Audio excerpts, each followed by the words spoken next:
nganggoskeun tahun sareng basmalah.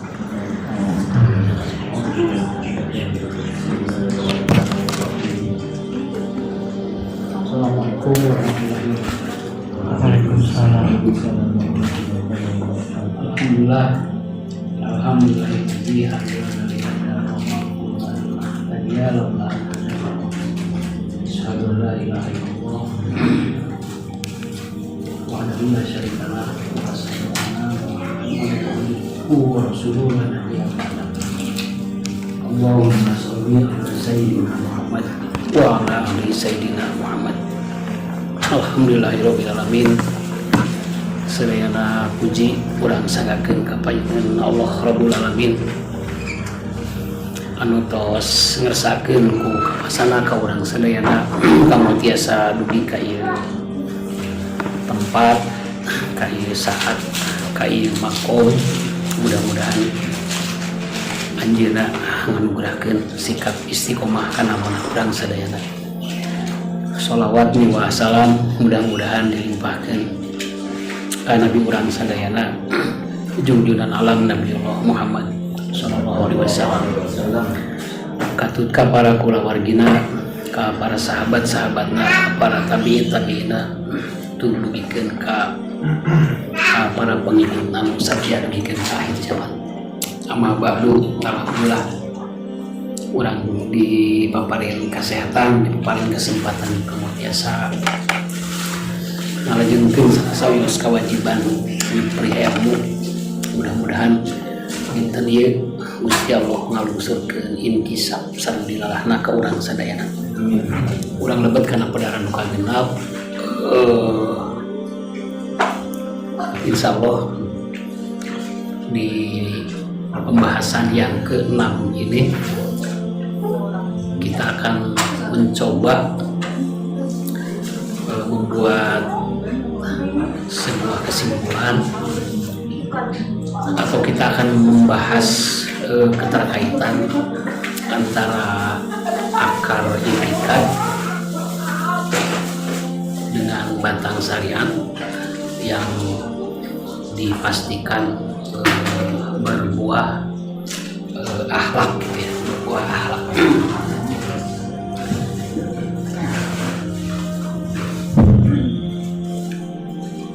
Dari 5 kali pertemuan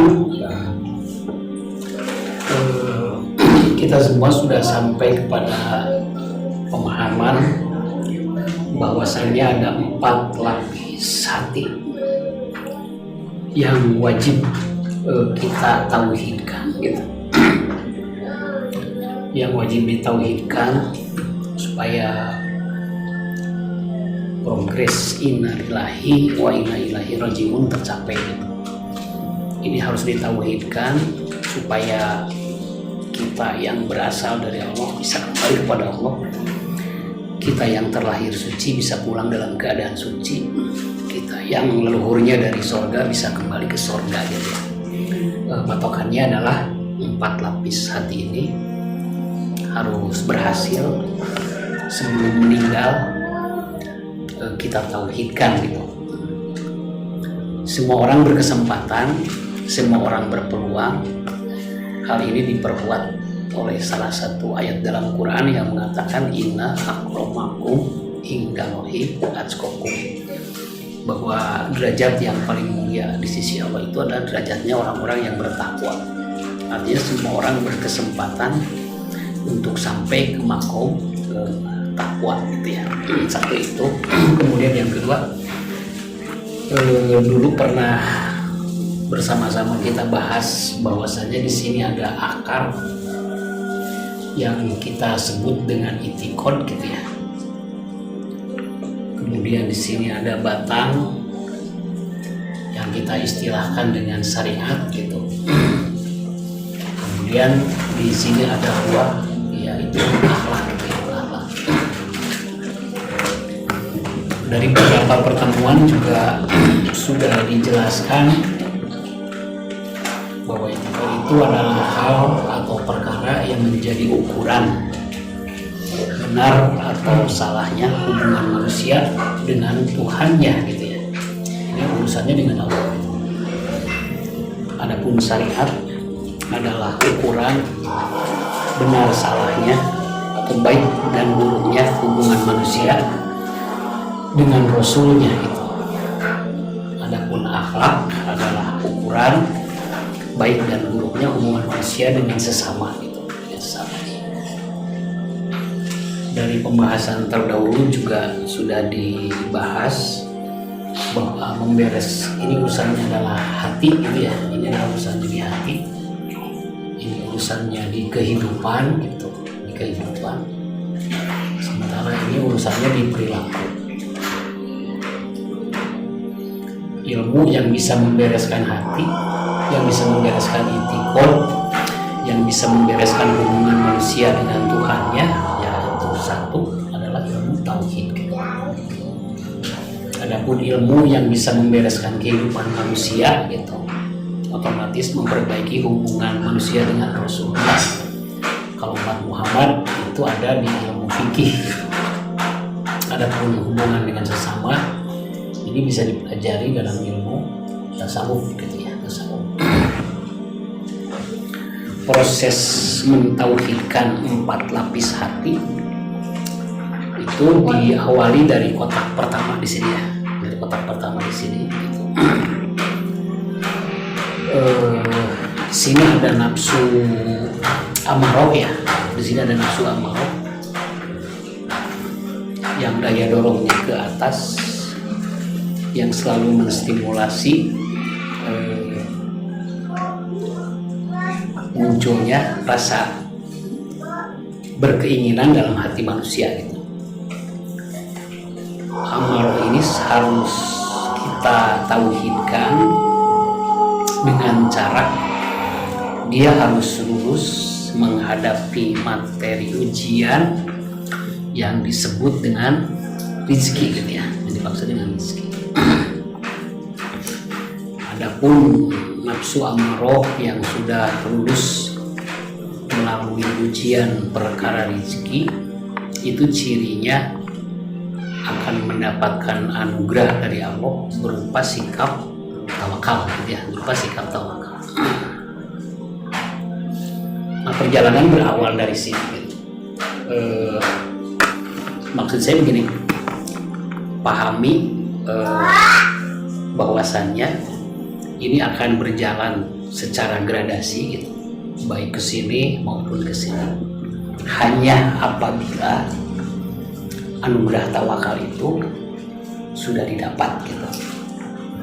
Makanya kita bisa paham kenapa kemarin saya mencontohkan sosok aulia mama dari Cikundul yang sampai dengan ekstrimnya membuang seluruh harta bendanya hanya untuk memastikan ada atau belum adanya tawakal gitu. Nanti kita bisa paham kenapa beliau sampai mau bersikap seperti itu, karena sebetulnya perjalanan ruhani gitu ya, atau toriko itu bakal betul-betul menjadi sebuah perjalanan mendekati tempat terdekat kepada Allah hanya apabila kita sudah memastikan bahwa di hati lapis pertama itu sudah diraih anugerah dari Allah berupa sikap tawakal. Nah, kalau misalnya kita tidak menyengajakan diri memeriksa terlebih dahulu gitu ya, kita langsung terus ngaji menambah ilmu, sebetulnya itu hanya sekedar menambah wawasan perbendaharaan gitu. Adapun dalam kenyataannya sebetulnya ruhani kita sama sekali tidak bergerak gitu, tetap di lapis pertama karena tidak kunjung mendapatkan anugerah tawakal gitu. Nah, sehingga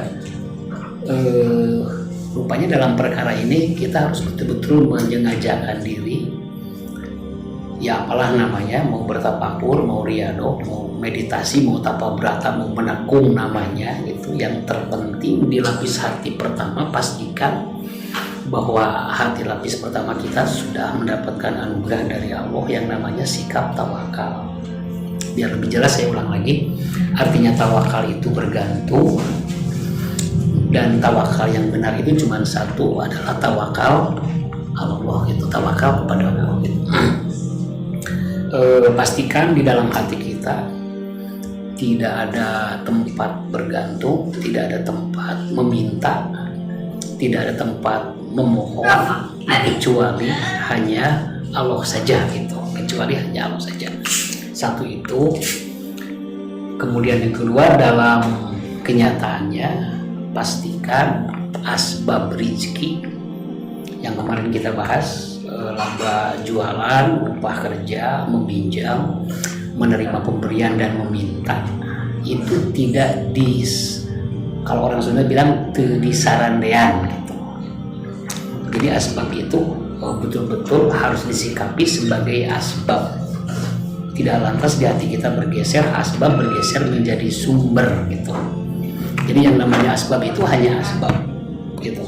Makanya supaya anugerah tawakal itu bisa kita terima, pertama pastikan di hati tidak ada tempat bergantung, tidak ada tempat bersandar, tidak ada tempat memohon kecuali hanya Allah. Kemudian dalam prakteknya, apapun asbab yang selama ini menjadi alat untuk Allah menyalurkan rezeki yang sudah ditetapkan untuk kita gitu, itu dalam kenyataannya tidak jadi sandaran gitu, tidak jadi sandaran. Asbab tetap asbab, bersandar tetap kepada sumber gitu. Asbab tetap asbab, keyakinan kita tetap yang menggenggam rezeki itu hanya Allah saja. Kemudian yang ketiga di sini, jangan sekali-kali dari ikhtiar yang kita lakukan setiap harinya dalam perkara rezeki, jangan pernah sekali-kali kita mengejar hasilnya gitu. Karena dari waktu 24 jam yang Allah sediakan, aktivitas apapun yang kita lakukan, sebetulnya kepentingan kita cuma satu. Kita perlu bekal yang cukup untuk pulang mendekat kepada Allah gitu. Sehingga dari ikhtiar apapun yang kita lakukan, apakah itu aktivitas di bidang rezeki, aktivitas di bidang ajal, jodoh, ataupun apapun gitu, pastikan kita tidak mengejar hasilnya, tidak mengejar jumlahnya, tidak mengejar bentuknya gitu. Tapi pastikan hanya keridhoannya yang kita harapkan dari sebuah aktivitas yang kita lakukan gitu. Nah, itu kunci dari tawakal. Nah, si anugerah tawakal ini gitu, anugerah tawakal ini harus tersambung ke batang gitu ya, harus tersambung ke batang supaya dipastikan nanti berbuah gitu, berbuah. Pastikan dari ikhtiar kita bersama-sama mempelajari ilmu tauhid, pastikan kita sampai ke tahap bisa memetik buah gitu. Jangan sampai kita berikhtiar mencari ilmu bersama-sama di sini, tapi kita tidak kunjung memetik buahnya gitu. Nah, ikhtiar mempelajari ilmu tauhid itu bisa dipastikan menghasilkan buah hanya apabila tersambung akar dengan batang gitu. Ciri tersambungnya akar dengan batang adalah berbuah gitu. Jadi dari ikhtiar mempelajari ilmu, dari ikhtiar beribadah, kalau tidak menghasilkan buah, sebetulnya itu ciri gitu bahwa ilmu atau ibadah yang kita lakukan itu tidak diterima oleh Allah Subhanahu wa Ta'ala gitu.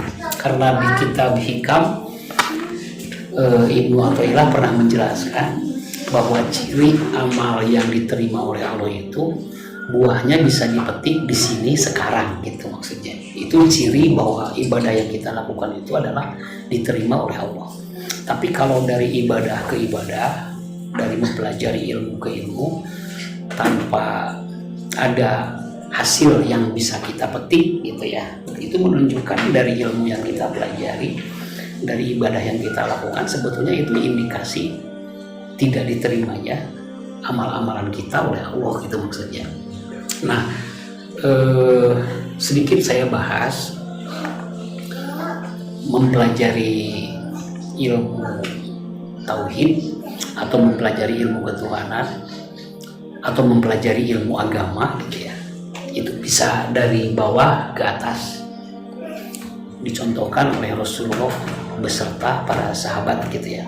Selama 13 tahun beliau di Mekah, itu selama 13 tahun murni hanya belajar ilmu itikad gitu.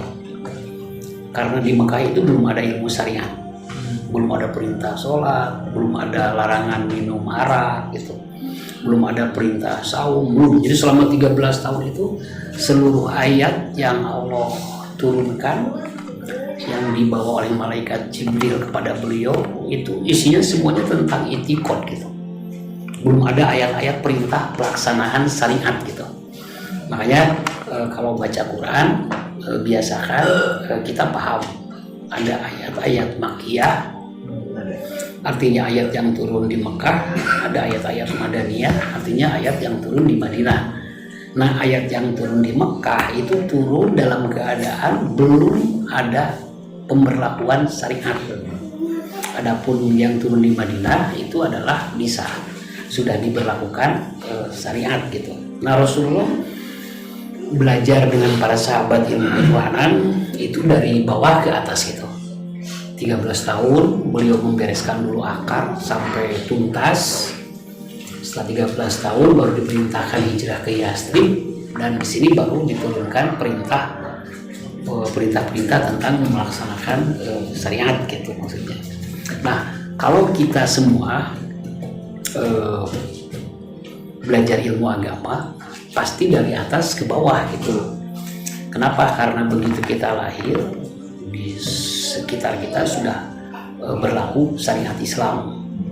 Karena dari sebelum Rasulullah meninggal itu sudah ada kalimat penutup yang bunyinya al-yauma akmaltu lakum dinukum. Jadi hari ini sudah aku sempurnakan agamaku untukmu. Wa atmamtu nikmati gitu. Kemudian aku cukupkan nikmatku untukmu. Wa raditu lakumul islami dina, dan aku sudah ridho Islam menjadi din kamu semua gitu maksudnya.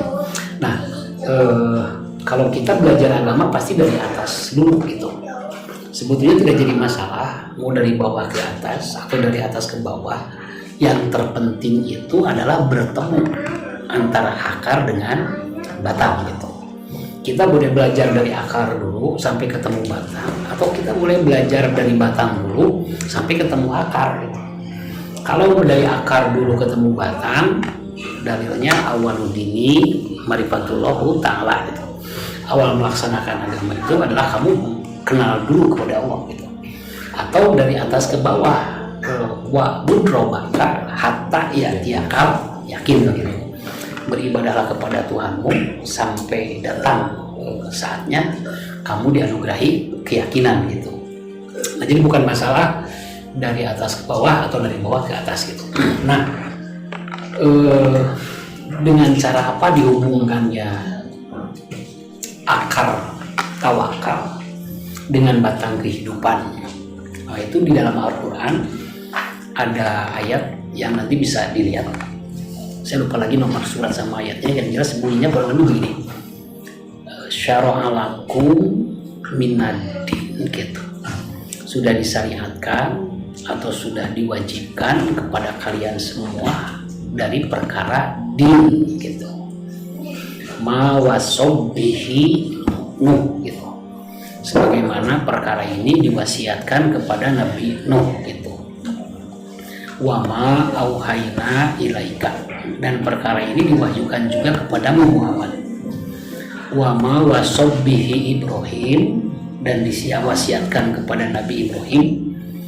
Wa Musa, kepada Nabi Musa. Wa Isa, kepada Nabi Isa. An aqimuddin wala tatafarraqu fi gitu. Jadi akar tawakal harus bertemu dengan batang an aqimuddin gitu. An aqimuddin wala tafarraqu fi gitu. Nah, perintahnya begitu. Jadi tegakkan din gitu, dan jangan sekali-kali tafarruq gitu. Jadi perintahnya itu diwakili, disebutkan 5 nabi yang bergelar ulul azmi gitu. Nabi Nuh, Nabi Muhammad, Nabi Ibrahim, Nabi Musa, dan Nabi Isa. Maksudnya dengan disebutkannya 5 nabi yang bergelar ulul azmi, 313 rasul dan 144.000 nabi sudah terwakili gitu. Maksudnya tidak ada satupun nabi, tidak ada satupun rasul yang tidak diperintah dengan perintah an aqimuddin wala tatafarraqu fi. Tegakkan din dan jangan berpecah belah, artinya gitu. Tegakkan din dan jangan berpecah belah. Yang pertama, pahami dulu tentang din gitu ya. Selama ini banyak orang refleks memahami, ketika mendengar kata din pasti menerjemahkannya adalah agama gitu. Nah, padahal kalau din diartikan agama, itu terjadi penyempitan arti yang signifikan gitu. Kenapa? Karena kalau orang mendengar kata agama, pasti yang terkesan adalah ritual gitu. Si bapak itu agamanya bagus, yang kebayang pasti sholatnya bagus, yang kebayang pasti saumnya bagus, nggak pernah kebayang bisnisnya bagus, nggak pernah kebayang bermasyarakatnya bagus gitu. Tapi kalau disebutkan agamanya bagus, pasti refleks gambarnya, ritualnya bagus gitu. Nah, padahal sebetulnya ad-din tidak hanya berbicara ritual gitu. Ad-din tidak hanya berbicara ritual, tapi itu. Kemudian yang kedua, kata din gitu, itu selalu berubah artinya sesuai dengan kalimat yang dimasukinya gitu. Contoh seperti Malik Yaumiddin gitu. Di situ bukan agama, tapi hari pembalasan.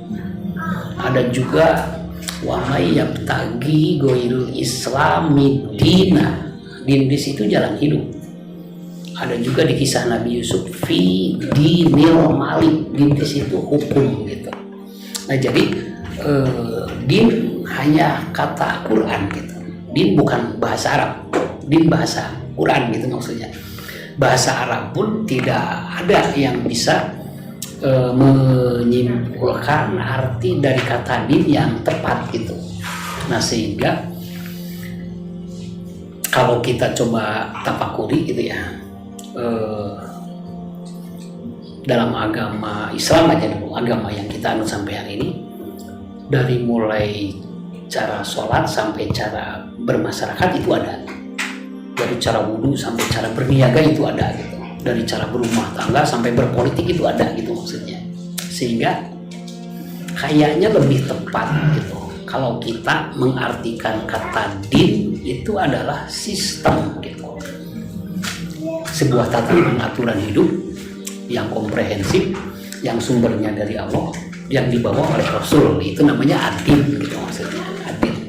Jadi tata aturan gitu, tata. Satu itu tentang din. Kemudian yang kedua, ada kalimat inna dina indalohil Islam. Din yang diridhoi itu hanya satu, yaitu din Islam gitu. Nah, selama ini banyak orang yang refleks memahami din Islam itu adalah din yang dibawa oleh Nabi Muhammad SAW. Padahal seluruh din yang Allah turunkan itu Islam. Maksudnya selamat dan menyelamatkan. Artinya Islam itu selamat dan menyelamatkan gitu maksudnya. Nah, logika kita juga bisa mudah memahami. Injil itu dari Allah. Masa si Allah tidak ridho terhadap Injil? Taurat itu dari Allah. Masa si Allah tidak ridho terhadap Taurat? Weda itu dari Allah. Masa si Allah tidak ridho terhadap Weda gitu? Logika berpikir sederhana saja sudah bisa cukup untuk memberikan alasan bahwa sebetulnya 313 agama yang Allah turunkan itu semuanya Islam.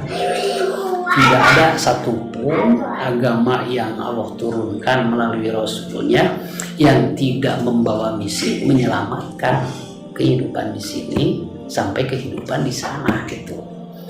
Jadi 313 agama itu semuanya juga punya misi yang sama, menyelamatkan penganutnya baik kehidupan di sini maupun kehidupan di sana gitu. Nah jadi kalau Allah mengatakan inna dina indal Islam, bahwa yang diridhoi oleh Allah itu adalah satu, yaitu din Islam, nah berarti ada agama yang tidak diridhoi gitu.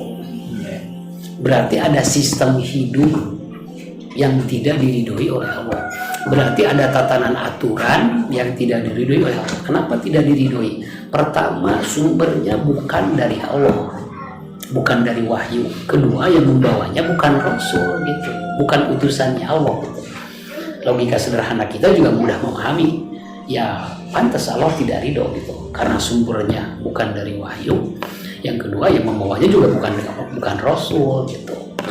Nah, din apa? Seluruh din gitu, seluruh sistem, seluruh tata aturan hidup yang sumbernya bukan dari Allah, yang membawanya bukan Rasul, itu seluruhnya tidak Allah ridhoi gitu. Mau materialis, mau kapitalis, mau sosialis, mau liberalis, mau komunis, apapun gitu, apapun sistem hidup yang sumbernya bukan dari Allah, yang bawanya bukan Rasul, berarti Allah tidak ridho gitu. Nah, ulama-ulama tidak waspada bahwa sebetulnya yang jadi ancaman itu bukan Nasrani gitu. Yang jadi ancaman itu bukan agama-agama selain agama Islam. Justru yang jadi ancaman itu adalah din yang sumbernya bukan dari Allah gitu. Nah, padahal kalau kita coba kalkulasi, ulama-ulama yang mewaspadai kristenisasi gitu ya, kalau kita coba kalkulasi, itu kecolongan, benar-benar kecolongan gitu ya. Karena hari ini banyak umat Muhammad yang sudah berpindah agama gitu, cuman tidak sadar gitu, berpindah agamanya tidak sadar gitu. Contoh kasus misalnya, ketika Allah mengatakan hukum alam gitu ya, tanah, air, udara, dan matahari yang Allah tata, Allah gerakan gitu. Allah mengatakan ini sunatullah gitu. Ini ada malaikat yang mengatur, yang semuanya bergerak dengan sifat kalam. Tiba-tiba mereka membuat teori tentang hukum alam gitu. Ini sunatullah, ini hukum alam. Hari ini umat Muhammad lebih banyak mempelajari hukum alam daripada mempelajari sunatullah. Berpindah mereka ke sini gitu. Jadi kedatangan din selain din Allah itu tidak datang mengajak berperang gitu. Mereka cuma membuat bandingannya saja. Ketika Allah mengajarkan tentang sedulur papat kalimat pancer gitu ya, ada jasad, ada akal, ada nafsu, ada ruh, pancer ke nyawa gitu, ada mutakaliman, ada samian, ada basiron gitu ya. Mereka bikin konsep psikologi. Umat Muhammad berbondong-bondong mempelajari psikologi, dan hampir tidak ada gitu umat Muhammad yang mau mempelajari sedulur papat kelima pancer gitu. Berbondong-bondong berpindah agama gitu. Ketika Allah mengatakan hanya ada dua sumber penyakit, yaitu menyimpang etika dan terlanggar syariat. Menyimpang etika masuk jenis-jenis setan yang ini, terlanggar syariat masuk jenis-jenis setan yang ini, ngebentuk jasa disebutnya sakit. Mereka bikin diagnosa medis gitu. Umat Muhammad hari ini berbondong-bondong mempercayai diagnosa medis daripada melanggar syariat dan menyimpang etika. Umat Muhammad hari ini lebih percaya dengan obat-obatan medis daripada dengan ta'awud dan istighfar gitu. Ini sebetulnya perpindahan agama besar-besaran yang sudah terjadi berpuluh-puluh tahun yang lalu gitu. Banyak umat Muhammad yang sudah berpindah agama, cuman karena mereka memahami agama itu adalah Islam, Kristen, Yahudi, Hindu gitu ya. Karena dari awal salah memahami kata adil. Padahal kalau dari awal mereka memahami adil dengan benar, sebetulnya mereka tidak akan pernah terjebak gitu. Bahwa yang diwaspadai itu adalah din yang sumbernya bukan dari Allah, yang bawahnya bukan Rasul. Itu yang harus diwaspadai gitu. Adapun din apapun itu asal sumbernya dari Allah, asal yang bawanya Rasulullah sudah dipastikan benar, sudah dipastikan membawa misi selamat dan menyelamatkan gitu. Nah itu harus sama dulu, memahami arti kata din gitu. Satu itu. Kemudian yang kedua, sebetulnya din dari mulai din yang paling awal yang diturunkan kepada Nabi Nuh sampai din penutup yang diturunkan kepada Nabi Muhammad punya ciri khas yang sama gitu. Din awal itu apa? Ciri khasnya itu dua. Pertama berbicara mahdoh, gitu ya, berbicara mahdoh. Yang kedua berbicara ghairah mahdoh gitu. Dari mulai agama yang pertama, agama Sunda gitu ya, sampai agama yang terakhir, agama Islam yang diturunkan kepada Nabi Muhammad, cirinya itu sama. Pasti kalau dibagi garis besarnya terdiri dari dua. Pertama berbicara mahdoh, hubungan manusia dengan Tuhannya. Yang kedua ghairah mahdoh, hubungan manusia dengan sesama gitu. Itu sama. Tidak ada satupun agama yang diturunkan oleh Allah yang tidak mengajarkan mahdoh dan ghairah mahdoh gitu. Satu itu cirinya. Kemudian yang kedua, ciri mahdohnya pun sama gitu. Apa ciri mahdohnya yang sama? Sholat gitu. Tidak ada satupun Rasul yang tidak mengajarkan sholat gitu. Dari mulai Nabi Nuh sampai Nabi Muhammad, semua mengajarkan sholat gitu. Cuman tata caranya saja yang berbeda-beda gitu. Apa yang dimaksud dengan sholat? Rasulullah itu Nabi terakhir. Beliau menerangkan hakikatnya sholat. As-sholatu silatum bainal abdi wa rabbul fiha gitu. Jadi sholat itu adalah terhubungnya antara hamba dengan Tuhannya. Itu namanya sholat gitu. Jadi sholat itu adalah ikhtiar menghubungkan. Sholat itu adalah penghubung gitu. Sholat itu adalah ibadah yang menjadi penghubung antara hamba dengan Tuhannya gitu. Itu hakikat dari sholat gitu. Jadi dari zaman Nabi Nuh sekian juta tahun sebelum hari ini gitu, sampai ajaran Nabi Muhammad yang 1500 tahun setelah hari ini, sebetulnya mendudukan esensi sholat sama, silatum bainal abdi wa rabbul biha gitu. Sholat itu adalah penghubung antara hamba dengan Tuhannya gitu. Nah, yang jadi masalah hari ini tentu bukan pelaksanaan sholatnya gitu ya, bukan pelaksanaan sholatnya yang jadi masalah gitu. Hari ini kan kenapa kita harus bahas dulu sholat ya? Kenapa kita bahas dulu sholat? Karena Rasulullah pernah bilang nanti di yaumul hisab yang pertama kali akan diperiksa itu sholat. Kalau sholatnya bagus berarti amalan yang lainnya bagus. Kalau sholatnya buruk berarti seluruh amalan yang lainnya pun buruk. Nah, yang dimaksud dengan hadis itu sholat yang seperti apa gitu. Sholat itu esensinya,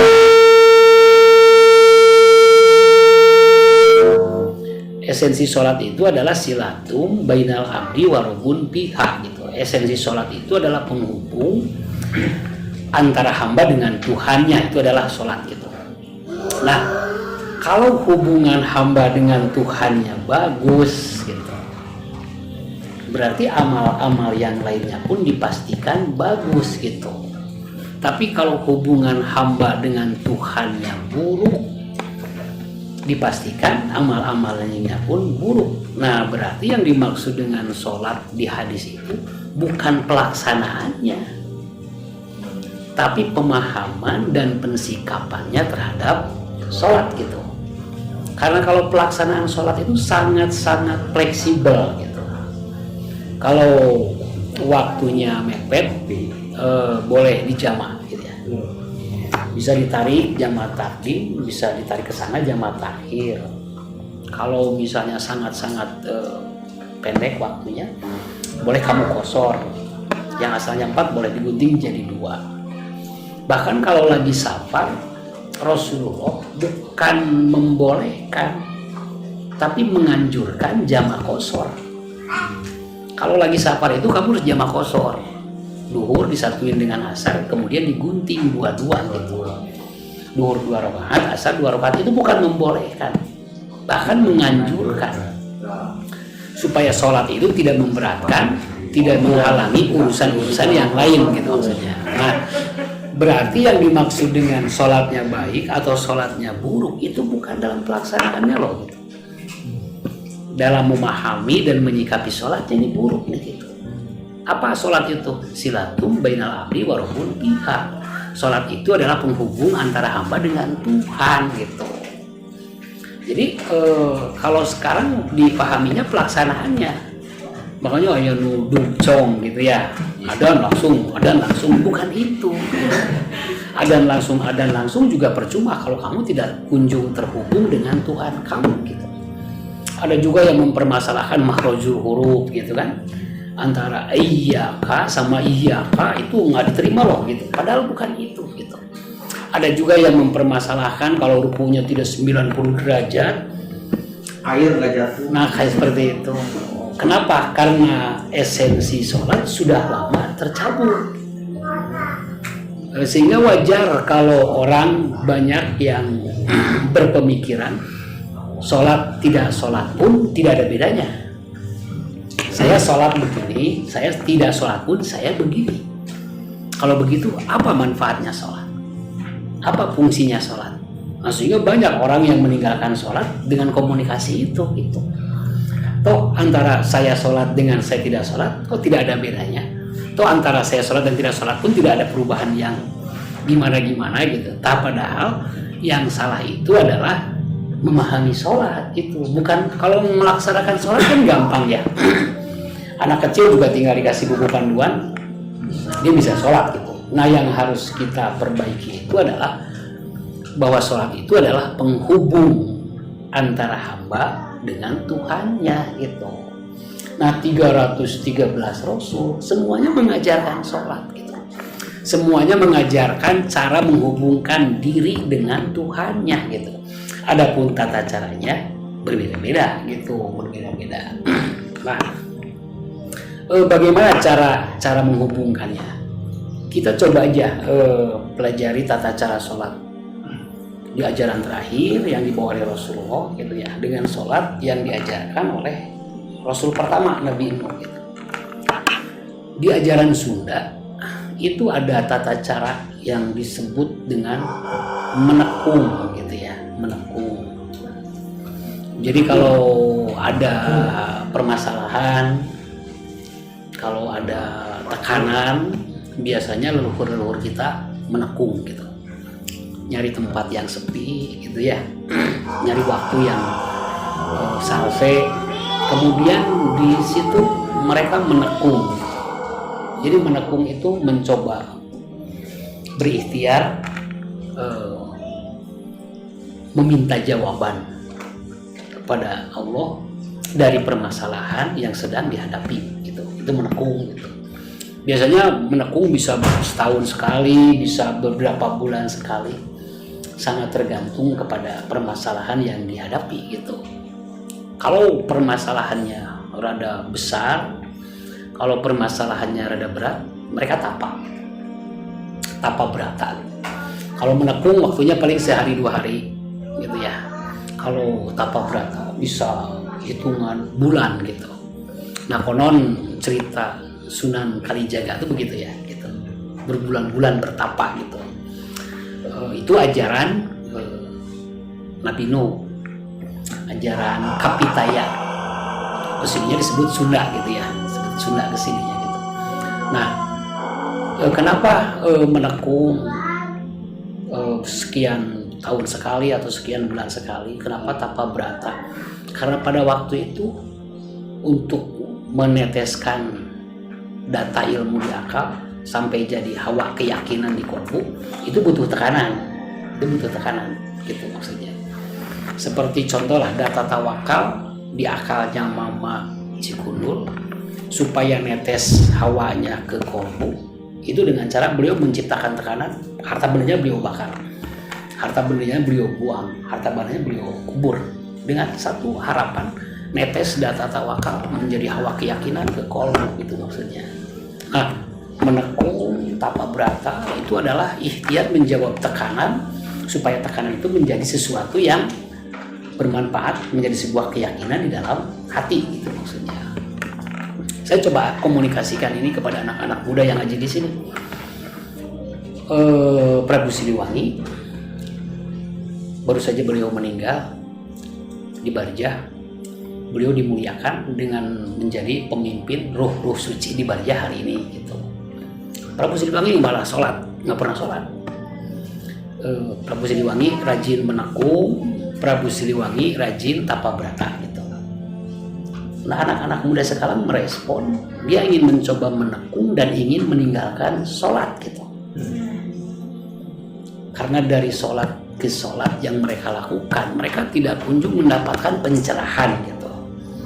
Dari sholat ke sholat yang mereka lakukan, mereka tidak kunjung menemukan perbaikan. Nah, sehingga ketika saya komunikasikan menekung dan tapa brata, mereka memilih ingin menekung dan meninggalkan sholat gitu.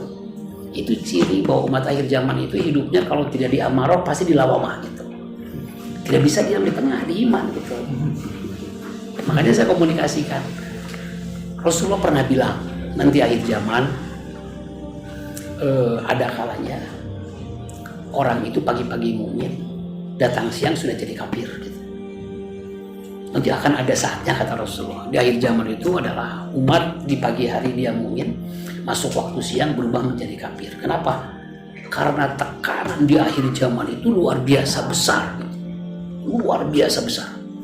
Tidak ada zaman yang tekanannya melebihi besarnya tekanan akhir zaman itu. Sehingga umat yang paling beliau harapkan itu adalah umat akhir zaman gitu. Umat yang paling beliau cintai itu adalah umat akhir zaman gitu. Kenapa? Karena kalau orang Sunda bilang hariwang gitu. Seperti anak yang main di tempat berbahaya, pasti sangat diharapkan kepulangannya gitu. Nah, umat akhir zaman di hadapan Rasulullah itu seperti itu. Tidak ada zaman yang tekanannya melebihi besarnya tekanan akhir zaman. Sampai kata Rasulullah, pagi-pagi dia masih mumin, masuk waktu siang dia sudah berubah menjadi kafir. Saking besar-besarnya tekanan di akhir zaman. Nah, saking besarnya tekanan di akhir zaman, sampai di akhir zaman menekungnya pun harus 5 kali sehari gitu. Menekungnya harus 5 kali sehari. Subuh harus menekung, duhur harus menekung, asar harus menekung, maghrib harus menekung, isya harus menekung gitu. Karena esensi sholat dan menekung itu sama gitu. Menghubungkan kita selaku hamba kepada Allah selaku Tuhan gitu maksudnya. Cuman tata caranya sudah Rasulullah ajarkan.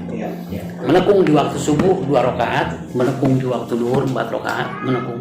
Itu sudah Rasulullah ajarkan. Nah, yang hilang itu adalah esensi dari sholat. Bukan pelaksanaannya. Nah, makanya ketika esensi sholatnya berubah, kan kata Rasulullah kalau sholatnya bagus, amalan yang lain dipastikan bagus. Kalau sholatnya buruk, amalan yang lain dipastikan buruk. Nah, berhubung esensi sholatnya buruk, sehingga terhadap seluruh amal-amalan yang lainnya pun ikut berubah menjadi buruk gitu. Contoh, ini contoh. Rasulullah bilang bahwa senjata yang paling dahsyat buat mukmin itu adalah doa gitu. Jadi ketika kita menghadapi tekanan sebesar apapun itu tekanan, ketika kita menghadapi masalah apapun bentuk masalah, ketika kita dihadapkan kepada musibah seperti apapun itu musibah, satu kata buat kamu, minta tolong. Gitu kan? Minta tolong kepada Allah dengan sabar dan sholat. Istainu bisobri wa sholat. Meminta tolong itu dengan berdoa gitu.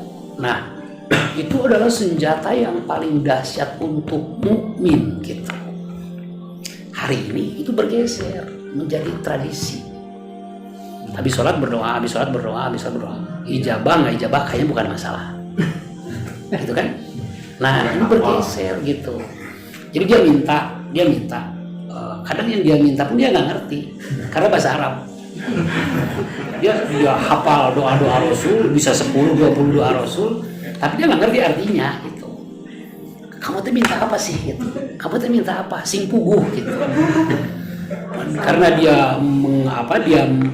dia melepaskan sinyal permohonan, tapi dia nggak ngerti apa yang dia minta gitu. Jadi untung Allah nggak pernah bingung gitu. Jadi kalau Allah bingung, kamu tuh minta apa sih? Gitu. Kamu tuh minta. Kadang ada kalanya sinyalnya sinyal permohonan, tapi hatinya nggak memohon gitu. Mulutnya memohon, hatinya mah nggak memohon gitu. Padahal urusan dengan Allah itu adanya di hati gitu.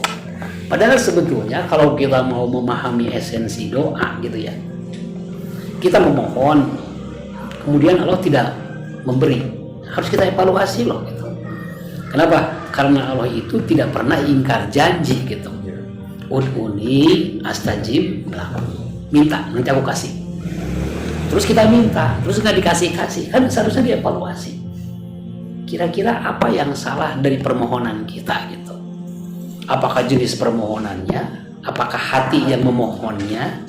Apakah keadaan ketika permohonan itu disampaikan? Seharusnya dievaluasi gitu. Ini kan enggak gitu. Ini enggak gitu. Karena doa itu sudah bergeser esensinya, yang tadinya senjata yang paling dahsyat sampai bergeser ke tingkat yang paling rendah gitu. Ini hanya sebuah tradisi saja gitu.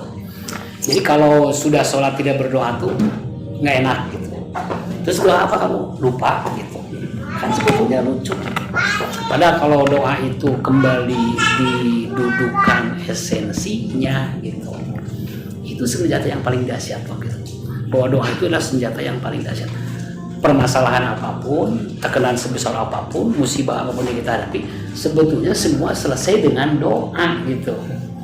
Kalau kita mendudukan esensi doa itu dengan benar gitu. Nah berarti kan bukan menghafal. Kalau sekarang kan jadi begitu ya masalahnya. Oh, doa Rasul dihafalin, doa Quran, doa dalam hadis dihafalin, tapi dia nggak ngerti apa esensi dari berdoa gitu. Dia nggak ngerti itu maksudnya. Nah ikut bergeser gitu, karena sholatnya bergeser, otomatis berdoanya juga bergeser, otomatis ibadah-ibadah yang lain pun semuanya jadi ikut bergeser, semuanya jadi ikut bergeser gitu. Nah pahami itu gitu, pahami itu bahwa sebetulnya yang harus diperbaiki itu bukan syariatnya, dalam artian bukan tata caranya, tapi pemahaman dan pensikapannya gitu. Nah sehingga yang paling lucu, banyak orang mempermasalahkan khusyuk ya gitu, mempermasalahkan khusyuk gitu. Mereka mengejar-ngejar khusyuk dari setiap sholat yang dilakukan gitu ya. Kalimatnya begini, istainu bisobri wa sholat. Meminta tolonglah kepada Allah dengan cara sabar dan sholat. Innaha lakabiratun ila alal khosiin. Perkara ini berat kecuali untuk orang-orang yang khusyuk. Apa itu orang yang khusyuk? Alladzina anahum mulaku rabbihim. Orang yang akan mendapatkan khusyuk itu adalah orang yang di hatinya punya kehendak bertemu dengan Tuhan gitu. Wa anahum ilaihi rajiun. Dan ketika di hatinya tidak ada kehendak bertemu dengan Tuhan pun, di hatinya punya persiapan. Entah besok atau lusa saya pasti dipanggil pulang oleh Tuhan gitu. Nah ketika orang sholat dengan dasar ingin bertemu dengan Tuhan, ketika orang sholat dengan dasar besok atau lusa dipanggil pulang oleh Tuhan, janji Allah sholatnya bakal dianugerahi khusyuk. Apa khusyuk? Khusyuk itu rasa nikmat di dalam sholat gitu. Nah, itu pemberian, itu bukan hasil karya gitu. Ikhtiar supaya tidak mendapatkan khusyuk apa? Coba cari di hati kamu, ada keinginan bertemu Tuhan nggak gitu? Oh nggak ada. Coba cari, ada persiapan nggak besok lusa kamu dipanggil pulang? Oh nggak ada. Ya kamu jangan berharap khusyuk dong. Kamu jangan berharap khusyuk. Kamu jangan berharap dikasih khusyuk gitu. Kalau di hati kamu tidak ada harapan bertemu dengan Tuhan, kalau di hati kamu tidak ada persiapan pulang, di satu sisi, di sisi lain dia ingin khusyuk, kan lucu gitu. Sementara kata Allah khusyuk itu akan Allah berikan gitu kepada orang alladzina anahum mulaku rabbihim. pada orang yang berkehendak bertemu dengan Tuhannya. Bukan bertemu dalam pengertian di akhirat gitu. Bisa bertemu dengan Allah sebelum meninggal. Sebelum, kalau sudah meninggal mah nggak aneh ya. Sebelum meninggal bisa bertemu dulu dengan Allah. Kalaupun kamu tidak punya keinginan itu, ada nggak persiapan besok atau lusa? Saya yakin saya pasti dipanggil pulang. Sehingga dia selalu bersiap untuk dipanggil pulang. Nah kalau orang seperti itu, kata Allah, setiap sholatnya pasti Allah kasih nikmat dari setiap pelaksanaan sholatnya. Nah rasa nikmat dalam sholat itu disebutnya khusyuk gitu. Nah tapi karena esensi sholatnya bergeser, khusyuknya pun jadi ikut bergeser. Akhirnya khusyuk diartikan konsentrasi, khusyuk diartikan fokus. Oh bukan. Khusyuk itu bukan fokus. Khusyuk itu rasa nikmat yang Allah anugerahkan kepada orang yang sedang sholat gitu. Itu namanya khusyuk gitu. Bukan konsentrasi, bukan fokus gitu maksudnya. Nah bahkan saking jauhnya bergeser tentang esensi agama, sampai ada kursus khusyuk. Iya. Gitu. 500 sholat khusyuk. Nah gitu. 500.000 10 kali pertemuan. Ya. Gitu.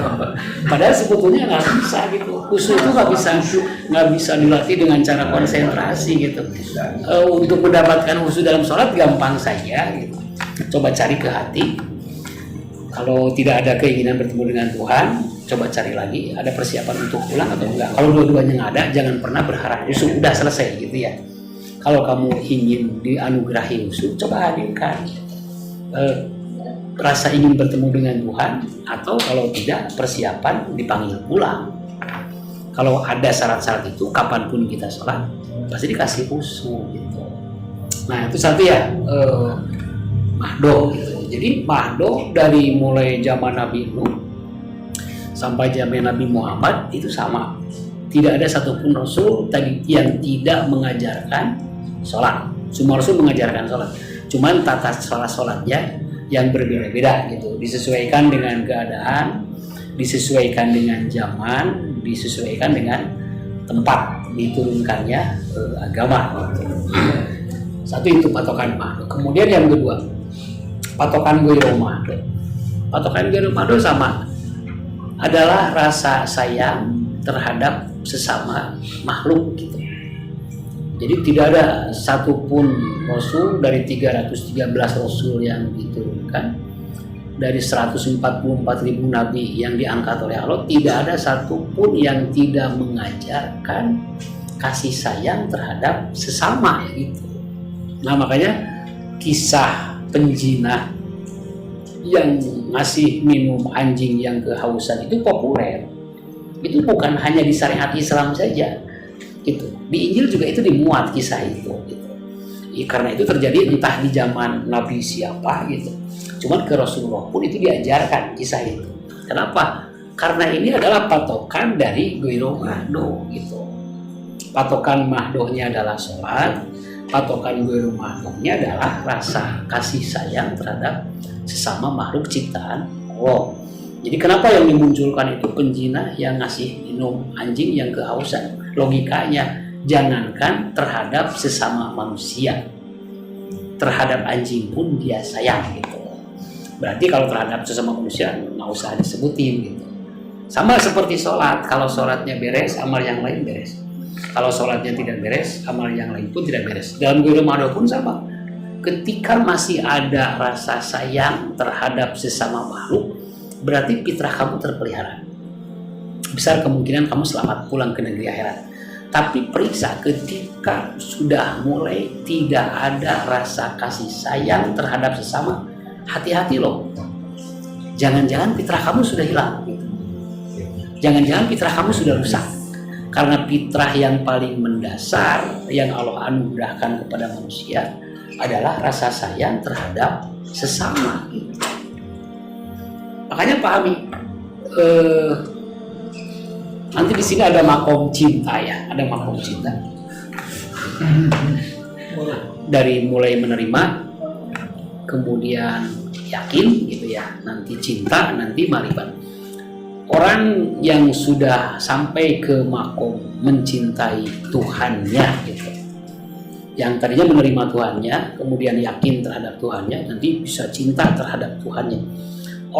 Ciri orang yang sudah sampai ke makom mencintai Tuhannya adalah itu mencintai seluruh makhluk ciptaan Tuhan kecuali setan.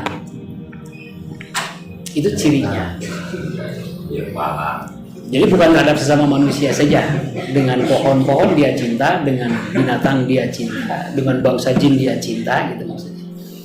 Kemudian ketika manusia sudah sampai ke makom mencintai Tuhannya, dijamin tidak bertepuk sebelah tangan. Allah pasti membalas cintanya.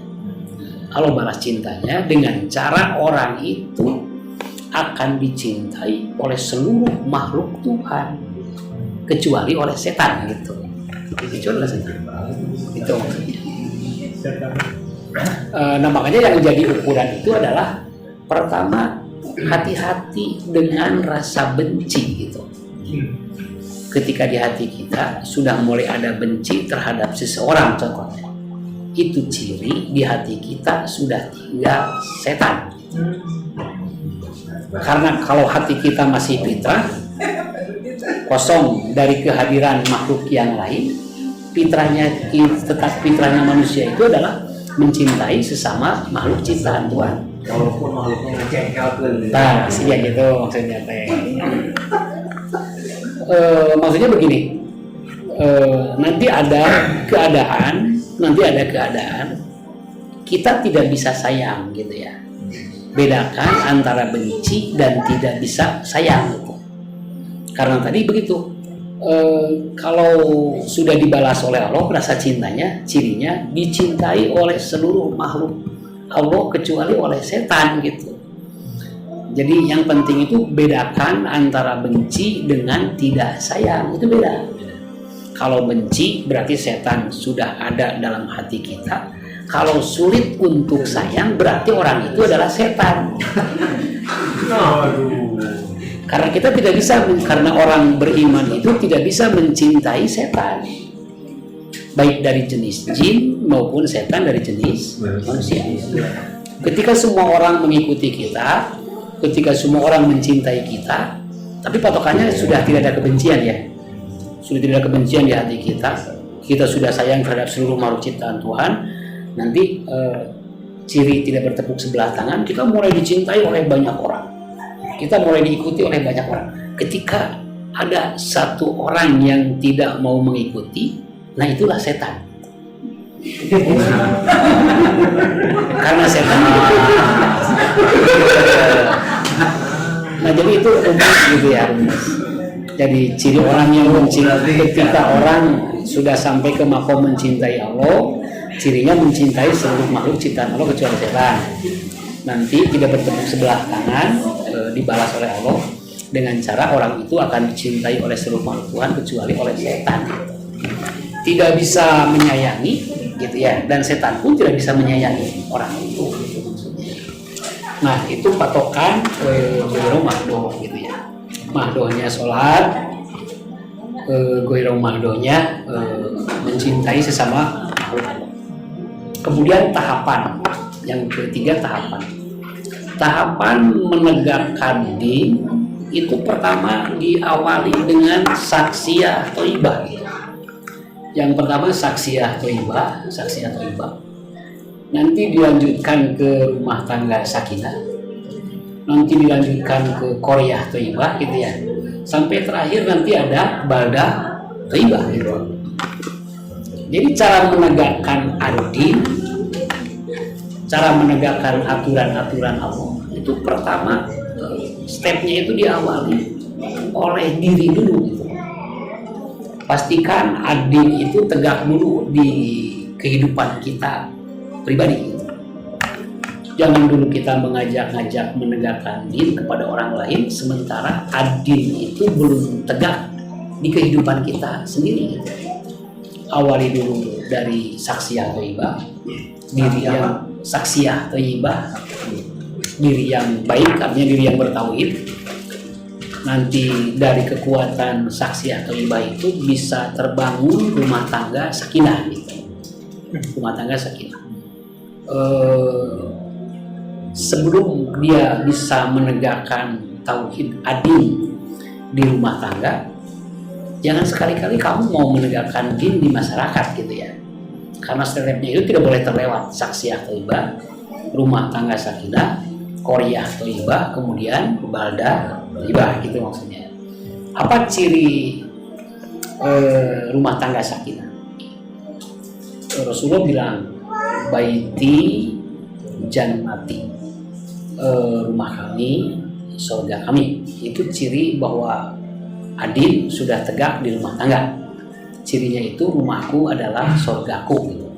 Makanya Rasulullah sangat berat meninggalkan rumah, karena Rasulullah tuh tinggal di rumah ibarat tinggal di surga gitu. Itu nikmatnya tinggal di rumah itu seperti di surga, sehingga Rasulullah ketika harus keluar dari rumah itu, buat beliau ini benar-benar jihad gitu. Amin. Ini benar-benar jihad.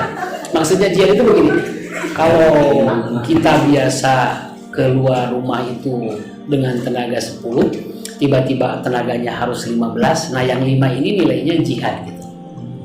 Nah Rasulullah itu berat meninggalkan rumah gitu. Makanya ketika Rasulullah keluar dari rumah, nilainya jihad gitu, nilainya jihad. Karena beliau meninggalkan sesuatu yang dicintainya di rumah gitu.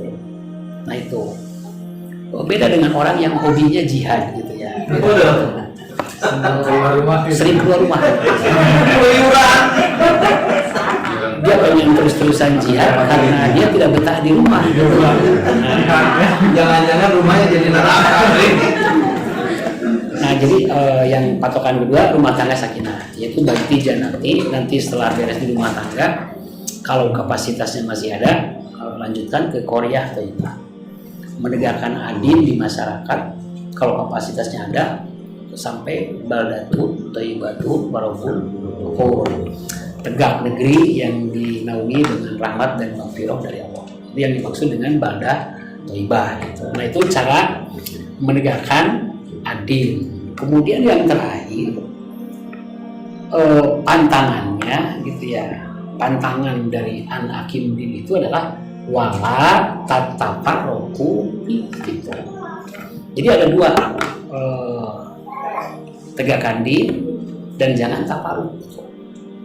Tegakkan din dari Allah dan jangan sekali berpecah belah gitu. Maksudnya begini, selama ada potensi tafarruq, din itu tidak akan pernah bisa tegak gitu.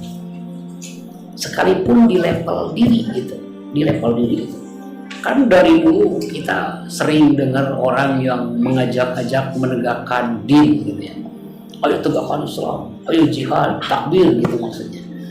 Sementara dia tidak paham bahwa adil itu tidak akan pernah bisa tegak sekalipun di ranah pribadi kalau dalam dirinya itu masih ada potensi tafarruq, masih ada potensi berpecah belah gitu. Makanya kita harus cari kira-kira sumber dari potensi tafarruq itu apa gitu. Ini harus betul-betul kita pahami, ini harus betul-betul kita cari, karena ikhtiar menegakkan din itu akan berujung dengan sia-sia ketika kita tidak perhatian terhadap potensi tafarruq gitu. Apa akar tafarruq? Apa akar berpecah belah? Akar dari tafarruq itu adalah ketika dalam hati kita ada rasa merasa diri paling gitu. Jadi kalau orang Sunda bilang akar tafarruq itu ngerasa diri pang gitu. Kalau bahasa Indonesia itu merasa diri paling gitu. Bisa merasa pang kasepna, bisa merasa pang gelisna, bisa merasa pang pinterna, bisa merasa pang dekatnya kepada Allah, bisa merasa pang ijabahnya doang. Sepanjang di hati manusia sama. Karena merasa paling di bawah itu sebetulnya tinggal menunggu kemungkinan merasa paling di atas nantinya gitu. Seperti hukum Archimedes gitu maksudnya. Nah, jadi selama di dalam hati manusia masih ada merasa diri paling, jangan pernah mimpi bisa menegakkan adil gitu. Karena pantangan dari menegakkan adil itu adalah wala tatafarraqu, dan jangan sekali-kali kalian tafarruq, berpecah belah.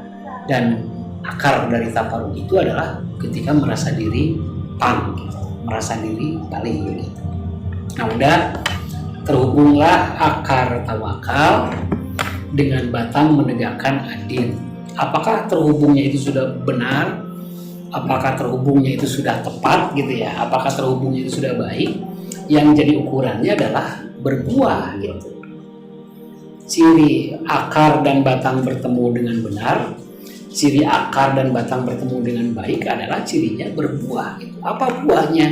Buahnya itu adalah nanti Allah akan menganugerahkan kepada hati kamu sikap yang disebut dalam Quran wa kafa billahi syahida gitu. Nanti akan lahir buah. Nah, buahnya itu adalah wakafa billahi syahida, yang artinya itu mencukupkan Allah menjadi saksi gitu.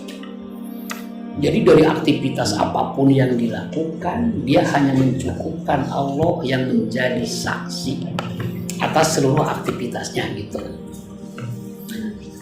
Nah makanya kalau di hati kita masih ada cita-cita ingin viral, masih jauh. Karena buah yang pertama aja adalah wakafa billahi syahida gitu. Kalau viral itu kan lawan dari sini, ingin viral itu lawan dari sini gitu. Nah kita baru bahas buah yang pertama gitu ya. Wakafa billahi syahida itu rasanya nikmat luar biasa gitu. Jadi ketika orang sudah dianugerahi sikap mencukupkan Allah yang menjadi saksi, orang itu sudah sampai kepada kenikmatan yang lumayan besar gitu. Karena mencukupkan Allah yang menjadi saksi itu nikmat gitu. Karena ingin dinilai, ingin disaksikan, ingin dapat predikat, itu berat sebetulnya, gitu. Itu berat. Orang belum bisa merdeka. Sebetulnya orang belum merdeka ketika belum sampai ke wakafa billahi syahida. Sebetulnya orang itu belum merdeka, masih terjajah dengan keinginan dinilainya, masih terjajah dengan keinginan dapat predikat baiknya, masih banyak penjajah gitu.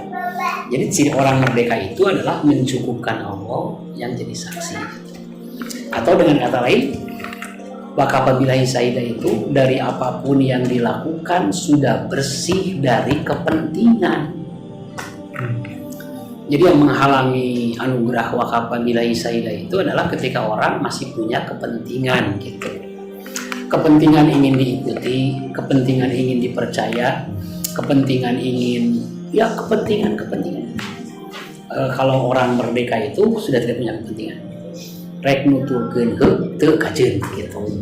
Rek percaya baik, teu percaya ge kajeun gitu. Dan teu hayang dipercaya, teu hayang diikuti gitu maksudnya teh. Jadi merdeka aja gitu, merdeka. Tapi kalau dari yang dia lakukan masih ingin diikuti orang, berarti masih punya kepentingan. Dari yang dia lakukan masih ingin dipercaya sama orang, berarti dia masih punya kepentingan. Kalau dia sudah mencukupkan orang yang jadi saksi, peduli dengan orang lain gitu. Dia mau nggak percaya, dia mau nuduh yang bukan-bukan, dia mau memfitnah, apa urusannya gitu. Ketika kita sudah sampai mencukupkan Allah yang jadi saksi gitu. Tapi kalau kita masih punya kepentingan, ya contohlah kepentingan tersebut ingin dipercaya. Ketika ada orang yang tidak percaya, gelisah. Dia ingin diikuti. Ketika ada pengikutnya yang pergi, dia bisa tidur gitu ya. Itu menunjukkan dia masih punya kepentingan gitu. Kalau sudah tidak punya kepentingan mah enggak lah. Mau diikutin syukur, enggak juga nggak apa-apa gitu ya. Mau percaya syukur, enggak juga nggak apa-apa karena nggak pengen dipercaya gitu. Nggak pengen diikutin, nggak pengen dipercaya, mencukupkan Allah yang jadi saksi gitu. Adapun orang ikut ya dituntun, dan orang tidak ikut pun ya nggak jadi masalah gitu ya. Nah, selesai satu lapis gitu. Selesai satu lapis. Masih ada perjalanan dari 3 lapis berikutnya. Cuman yang harus dipahami ini cara kerjanya gradasi gitu ya. Maksudnya tidak 100% dulu tawakal gitu. 10% tawakal, 10% an akimudin, 10% wakafa billahi syahida gitu. 10% saksiyah, 10% sakinah, 10% qoliyah, 10% baldah. Nanti naik 20% tawakal, 20% juga menegakkan din, 20% juga wakafa billahi saidah gitu. Tidak langsung 100% bisa wakafa billahi saidah, enggak gitu. Bertahap. Sudah mulai hilang cita-cita viral, tapi masih suka rubah-rubah status gitu ya. Alhamdulillah segitu pun ada perkembangan gitu ya, segitu pun ada perkembangan. Jadi tidak langsung total gitu, tapi secara gradasi ada perubahan gitu. Nah jadi cara kerjanya gradasi, tidak 100% gitu ya. Kita teruskan lapis yang kedua. Di sini ada nafsu lawamah gitu. Di sini ada nafsu lawamah, nafsu yang daya dorongnya itu ke bawah, harus berhasil kita tauhidkan melalui menghadapi materi ujian yang disebut dengan perkara ajal gitu ya, ajal. Nah, ciri orang yang sudah lulus dari materi ujian ajal atau ciri orang yang sudah berhasil mentauhidkan hati lapis keduanya, itu cirinya di hatinya sudah mendapatkan anugerah berupa sikap sabar ya, sabar. Kemarin sudah dibahas ya. Kemarin sudah dibahas, sabar itu adalah kekuatan menahan diri ya. Kekuatan menahan diri dan tidak berkeluh kesah selain kepada Allah. Itu sabar. Sabar itu kapasitasnya berbeda-beda gitu ya, berbeda-beda. Sangat disesuaikan dengan hukum taklif ya, disesuaikan dengan hukum taklif. Maksudnya ada yang ditaklif jadi nabi, ada yang ditaklif jadi wali, ada yang ditaklif jadi syuhada, ada yang ditaklif jadi sholihin. Otomatis tingkat kesabarannya pun berbeda-beda gitu maksudnya. Sangat sesuai dengan hukum taklif. Hukum taklif yang paling terkenal dicantumkan di Quran di ayat la yukallifullahu nafsan illa wus'aha. Nah, itu menunjukkan hukum taklif gitu. Jadi Allah tidak akan menguji satu kaum kecuali sesuai dengan taklifnya gitu. Nah, kan seperti jadi rasul itu taklif, jadi sidikin itu taklif, jadi syuhada itu taklif, jadi sholih itu taklif. Nah, orang ditaklif dengan taklif yang berbeda, otomatis orang pun punya garis takdir yang berbeda gitu. Nah, yang harus sama itu sabarnya gitu. Contoh seperti begini, ada orang yang dianugerahi kapasitas sebesar gelas, ada orang yang dianugerahi kapasitas sebesar ember, ada orang yang dikasih anugerah kapasitasnya sebesar drum, yang jadi target itu penuh gitu. Orang segede gelas penuh berarti sempurna, orang sebesar gayung penuh berarti sempurna, orang sebesar ember penuh berarti sempurna, orang sebesar drum penuh berarti sempurna, orang sebesar gelas tidak penuh tidak sempurna, orang sebesar ember tidak penuh dan tidak sempurna gitu. Kesempurnaan sabar itu adalah memaksimalkan hukum taklif gitu. Sekuat apa kita bertahan, sebesar itu ikhtiar kita memaksimalkan kapasitas gitu. Sekuat apa kita bertahan, sebesar itu kita menyempurnakan hukum taklif gitu. Nah, ketika di hati kita sudah menerima anugerah berupa sikap sabar, sambungkan dengan batang, pertemukan akar dengan batang.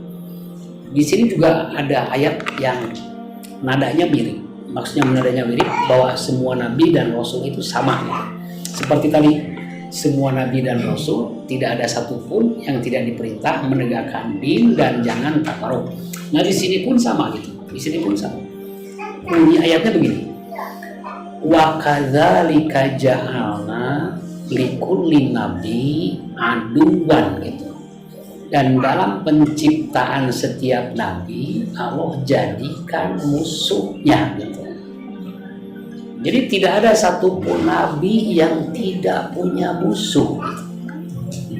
Nabi Muhammad dengan Abu Jahal, Nabi Ibrahim dengan Namrud, Nabi Musa dengan Fir'aun, Nuh dengan Mala, Nabi Isa dengan orang Romawi dan Bani Israel. Prinsipnya wa kadzalika ja'alna likulli nabi aduan, dan dalam penciptaan setiap nabi Allah jadikan musuhnya.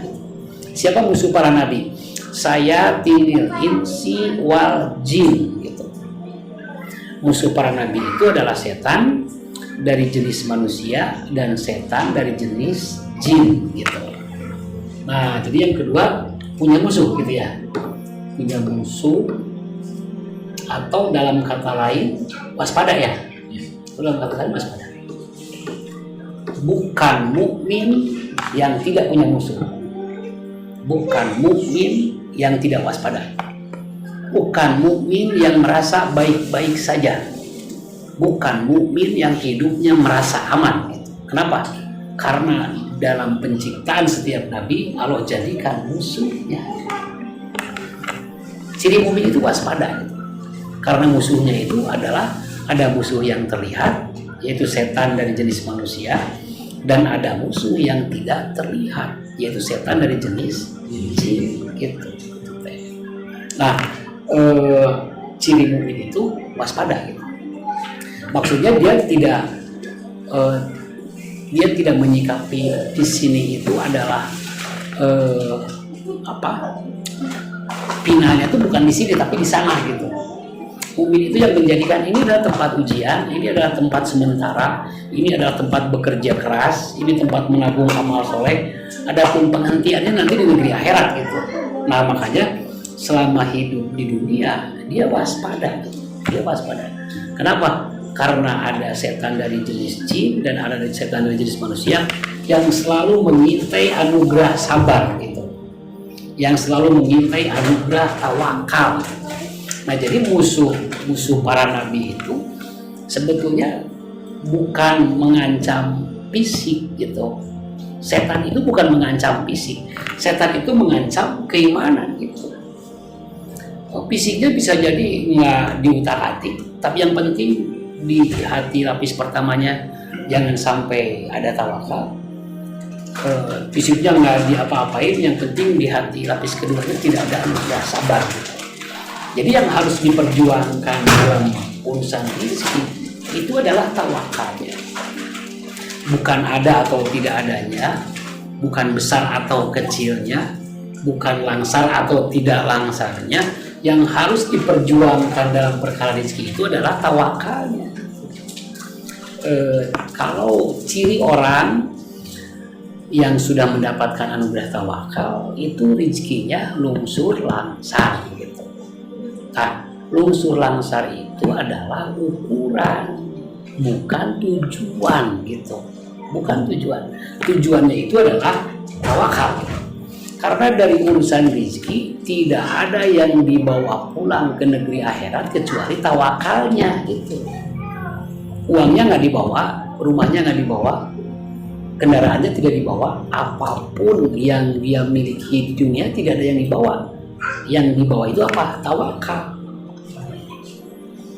Jadi semuanya tidak boleh ada yang dibawa. Hanya satu yang boleh dibawa apa? Yang boleh jadi hak milik itu adalah tawakal. Di sini bukan sembuhnya, di sini bukan sehatnya, di sini bukan kuatnya, tapi di sini sabarnya gitu. Karena sekuat apapun fisik nanti mati gitu ya. Sesehat apapun pasti nanti kena penyakit. Yang harus diperjuangkan dalam perkara ajar itu sabarnya gitu. Ketika orang dianugerahi sikap sabar, cirinya sehat walafiat gitu. Cirinya tawakal, rezekinya lungsur langsar. Cirinya sabar adalah sehat walafiat. Tapi ingat, lungsur langsar itu bukan tujuan. Karena selungsur langsar apapun rezeki kita, toh ketika pulang tidak dibawa.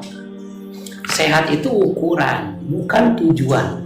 Karena sehebat apapun jasad kita, suatu saat mati, yang akan dibawa itu sabarnya. Gitu. Nah jadi perjuangan di dunia itu memperjuangkan apa? Di lapis pertama memperjuangkan tawakal, di lapis kedua memperjuangkan sabar. Karena yang akan bisa dan tidak bisa dibawa pulang itu sabar dan tawakal. Karena kalau uangnya sudah pasti tidak dibawa, rumahnya sudah pasti tidak dibawa, kendaraannya sudah pasti tidak dibawa, di sini juga jasadnya sudah pasti tidak dibawa. Yang bisa dibawa itu tawakal dan sabar. Berarti kita dilahirkan untuk memperjuangkan apa? Memperjuangkan iman gitu. Bukan memperjuangkan kehidupan. Percuma kehidupan diperjuangkan. Toh hidup itu milik Allah. Ketika nanti hidupnya diambil, kita tetap mati. Yang tetap langgeng bisa dibawa pulang apa? Iman. Iman dalam rezeki, tawakal namanya. Iman dalam ajal, sabar namanya gitu. Nah yang harus diperjuangkan tuh ini. Nah nanti diujinya dengan adanya musuh.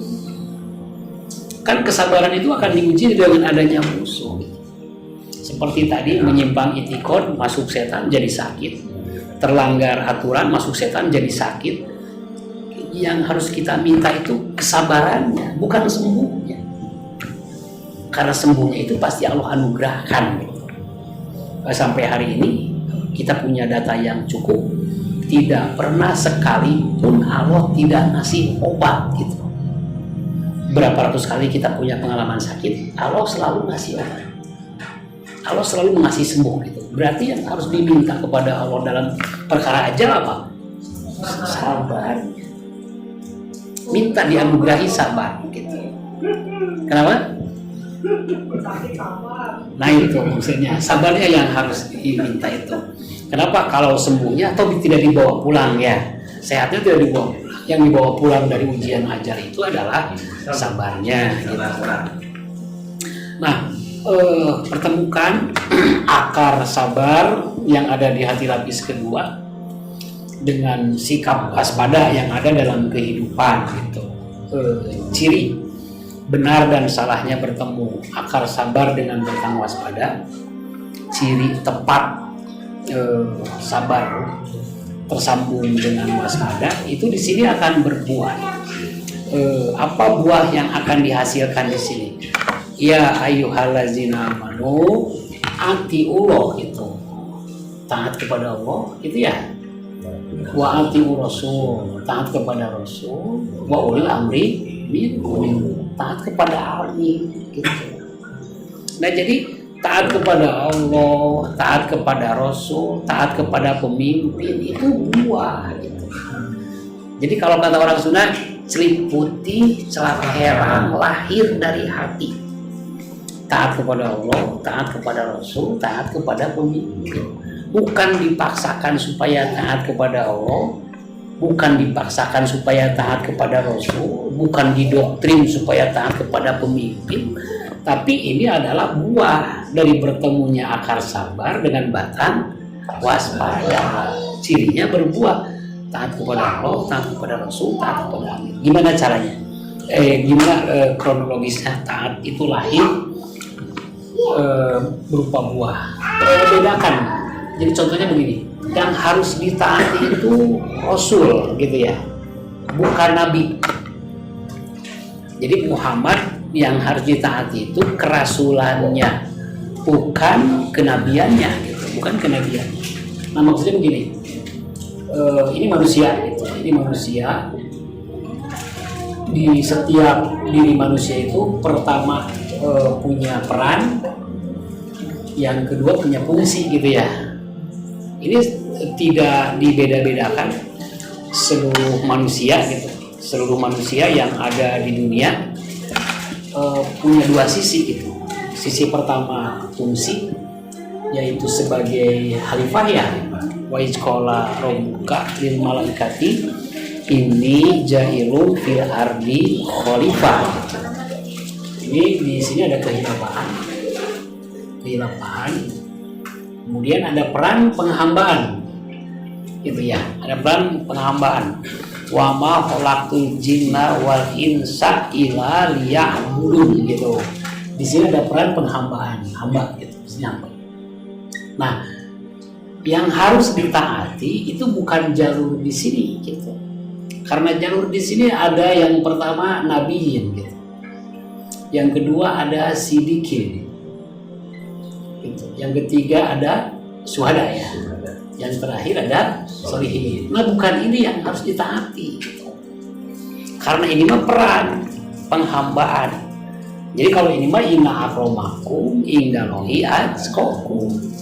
Semua manusia bisa sampai ke derajat takwa gitu. Makanya di sini ada 144.000 nabi gitu. Karena siapapun yang bisa mengoptimalkan anugerah berupa kapasitas dari Allah itu bisa sampai ke puncak kemuliaan. Nah, kemuliaan yang berakhir adalah kemuliaan di tingkat nabi ya. Kenapa? Karena kata Allah, Muhammad itu khatamun nabi, nabi terakhir. Maksudnya gimana? Tidak akan ada lagi manusia yang mulia ya seperti beliau. Sudah ditutup gitu, ditutup. Jadi yang kemuliaan terakhir dengan gelar nabi itu ditutup oleh Nabi Muhammad. Apa kemuliaannya? Dimaksum gitu. Kemuliaan nabi itu dimaksum. Apa dimaksum? Kesalahan itu jangankan dilakukan, terlintas pun tidak pernah gitu. Itu namanya dimaksum gitu. Jangankan melakukan kesalahan, terlintas pun tidak pernah kesalahan itu namanya dimaksum. Nah, kalau di fungsi di sini baru ada rasul gitu ya. Di sini baru ada rasul. Yang harus ditaati itu rasul ya. Kursi kerasulan gitu ya. Kursi kerasulan hanya boleh diduduki oleh orang sekualitas nabi gitu. Kursi kerasulan nggak bakal bisa diduduki kecuali oleh orang sekualitas nabi. Kalau kualitasnya di bawah nabi nggak bakal kuat. Gitu. Di bawah kerasulan apa? Kehilafahan ya. Kehilafahan. Kalau kursi kehilafahan boleh diduduki oleh kualitas sidik. Makanya ada Abu Bakar Siddiq gitu ya. Nah, kualitas Siddiq itu boleh menduduki kursi kehilafahan gitu. Adapun syuhada boleh menduduki kursi keulil amrian gitu ya. Atau sholihin boleh menduduki posisi imam gitu ya. Nah, yang harus ditaati itu jalurnya ini. Kalau di sini tidak ada lagi nabi, karena Muhammad itu nabi terakhir. Kalau kerasulan tidak ada matinya. Kerasulan tidak ada matinya. Sepanjang masih ada risalah, berarti masih ada rasul.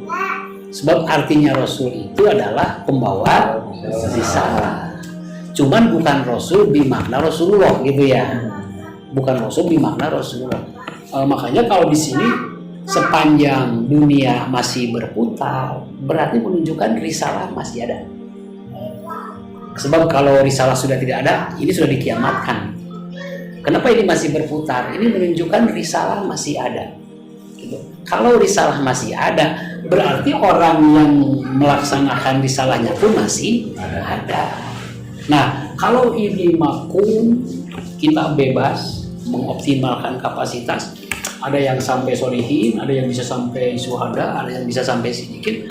Kalau ini dipilih oleh Allah itu. Kan ini ada 144.000 nabi, tapi yang jadi rasul dipilih cuma 313. Sudah ditetapkan orangnya untuk jadi rasul. Sudah ditetapkan orangnya untuk jadi khalifah. Sudah ditetapkan orangnya untuk jadi ulil amri. Sudah ditetapkan orangnya untuk jadi imam. Kalau hari ini sudah ditetapkan orangnya untuk jadi guru mursyid gitu. Tidak semua orang jadi guru mursyid. Ada ketetapannya nggak di Lauhul Mahfuz? Kalau ada ketetapannya ya jadi guru mursyid gitu. Sekalipun dia pengen jadi guru mursyid, tapi di langit tidak ada tulisannya ketetapan untuk jadi guru mursyid, sampai kapanpun nggak bakal jadi guru mursyid. Nah, cuman orang nggak ngerti kan? Orang nggak ngerti, disangkanya menjadi pemimpin itu bebas. Oh enggak. Menjadi pemimpin itu ditetapkan. Tapi pemimpin bermakna kebenaran ya. Kalau orang kafir mah bebas. Ya, orang kafir mah bebas. Siapa saja boleh jadi pemimpin. Kalau mukmin, kalau muslim paham bahwa yang menjadi pemimpin itu adalah terpilih gitu. Makanya ketika Sayyidina Umar terpilih menjadi khalifah, kalimat pertama apa? Inna lillahi wa inna ilaihi raji'un. Ini musibah kata Sayyidina Umar. Karena Sayyidina Umar tidak menginginkan jadi khalifah gitu. Tiba-tiba secara hakikat Allah memilih, secara syariat umat nunjuk dia jadi khalifah gitu. Makanya begitu dia terpilih jadi khalifah, kalimat pertamanya adalah Inna lillahi wa inna ilaihi raji'un. Ini musibah buat saya gitu. Kan sangat bertolak belakang dengan hari ini masang banner di pinggir jalan gitu ya. Nah gitu maksudnya. Selamat Maksudnya biar tidak simpang siur ya. Izin katanya. Jadi yang ditaati itu taat kepada Allah, taat kepada Rasul, kepada Nabi. Kalau digambarin seperti ini, jalur ketaatan itu bukan di pribadi, gitu ya, tapi di jabatan. Kalau kualitas pribadi, gelar tertinggi Nabi. Kalau Rasul, Khalifah, Ulil Amri, Imam, ini jabatan. Ini jabatan dari Allah. Kalau ini sosoknya, kalau ini jabatannya, gitu ya. Kalau ini kualitas dirinya, kalau ini jabatan yang Allah berikan. Nah, yang harus ditaati itu bukan jalur ini, tapi jalur ini. Gitu. Kenapa jalur ini yang harus ditaati? Karena Jibril nggak bakal datang ke sini. Jibril datangnya ke sini. Dari sini dibagiin ke sini, gitu kan? Kayak mukanya gitu. Asli kayak gitu.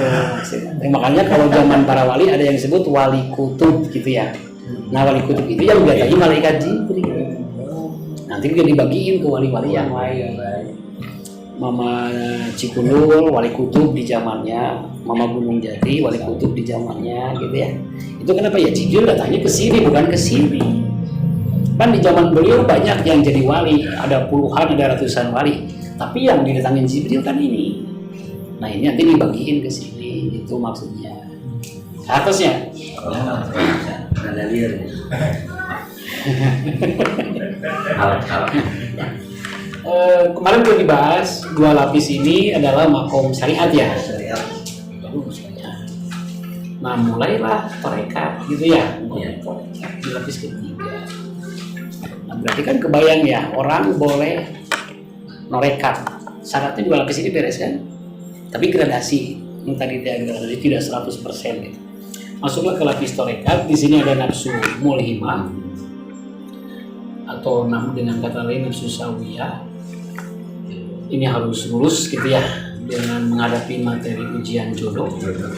Ciri yang lulus menghadapi ujian jodoh adalah mendapatkan mudah tafwid atau pasrah gitu ya, pasrah.